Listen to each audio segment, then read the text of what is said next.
I've tried to distance myself from my school and my background in certain ways as an adult, but I'd have to admit most of the steps I've taken have been pretty inconsequential so far. I'll give you an example. Last year, I decided I was going to stop eating saurine malt loaves. Not an easy thing to do. I'm a lover of the loaf, but I'm sure I'm not alone in this room. Then I read a very persuasive article about consumer ethics by a journalist I follow called Arabella, about how she, also a lover of the loaf, had decided to renounce saurine since learning that they were big Conservative Party donors, and she couldn't enjoy her favourite malt loaves, knowing that they were propping up a regime that she hated. I thought, fair enough, Arabella. Where you go, I will surely follow. It is probably important to add for context that I do know Arabella because our schools went on a joint ski trip together in 2005.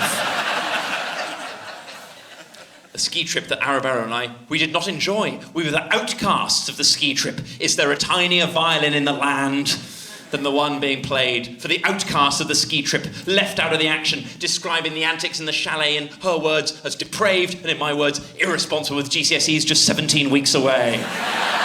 Let's not get our rocks off before we get our box off. A decade and a half later, I'm tracking her progress as a journalist, running away from her privilege as fast as I hope to run away from mine, and if she can give up saurine, so can I.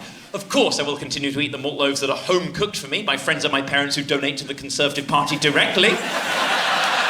I'm not going to make a scene in somebody's home. But I'm walking past it in the supermarket. I'm walking past the saurine, and I'm walking past the Sabra hummus. That's not easy either.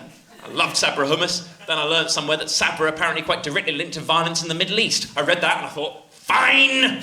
Sainsbury's hummus isn't as creamy, but it'll have to do. And if your life involves that sentence, you've got to conclude that you've still got a pretty nice life. Again, these principles are not comprehensive. In March of last year, I went to watch Newcastle United playing at home. Hey, Ivo, aren't Newcastle United now fairly directly linked to violence in the Middle East? Yes, but a friend of mine's a Newcastle fan, and he said it'd be a fun boys' weekend, and it was. Obviously, I cut a strange figure at St James's Park, watching Newcastle United, eating my Sainsbury's hummus, thinking, I'm sending some pretty mixed messages to the Middle East right now.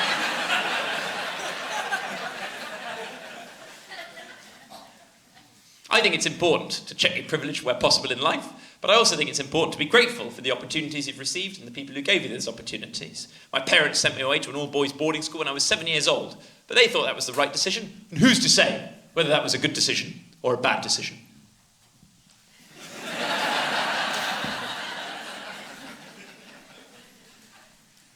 Space adventure.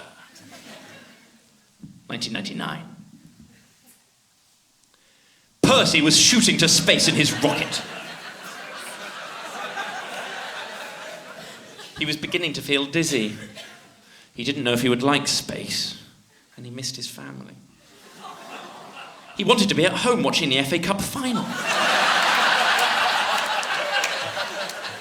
Would Man U be able to win it after the exciting win against Arsenal in the semi?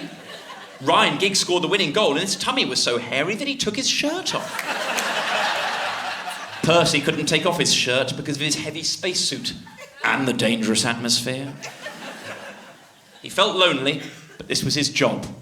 He needed to concentrate on space. The end. To which my teacher has written, Ivo, I think it is you that needs to concentrate on space. This story is about football again. Also, I don't think... What a note this is to receive from a teacher, by the way. I don't think Ryan Giggs took his shirt off because his chest was so hairy. Who's to say? Who's to say?